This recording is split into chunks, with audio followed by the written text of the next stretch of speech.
In today's Top Talker, it sounds really gross and kind of scary too. Plastic chemicals lurking in the foods that we eat.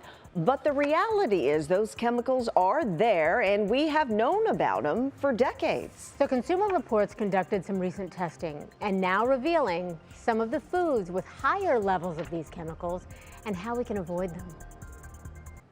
From packaged produce to meat, canned foods to fast food, they probably contain some form of chemical used to make plastic. We tested a wide variety of packaged foods, 85 to be exact. Lauren Friedman is a science journalist at Consumer Reports. We were looking primarily for chemicals called phthalates, as well as bisphenols such as BPA, and we found them at levels that our scientists say are not okay. Even at low levels, studies suggest these chemicals can contribute to an increased risk of diabetes, obesity, cardiovascular disease, and certain cancer. But ditching these chemicals from our diet is nearly impossible. The problem is it's not just about avoiding food that is wrapped in plastic. There are so many ways these chemicals can get into our food. Such as the conveyor belts and the food handling gloves used during food processing, even contaminated water and soil. How can you minimize chemical exposure? First, try to avoid plastic food storage containers. If you do use them, don't microwave them.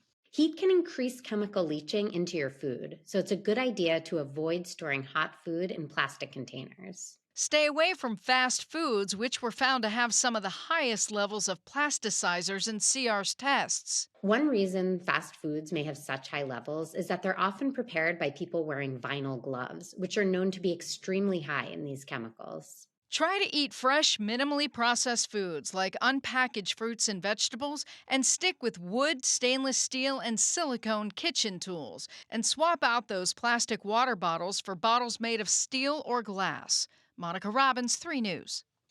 All right, great things to know there, Monica, thank you.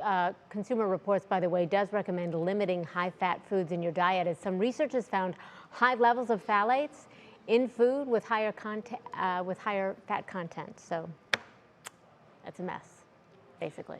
We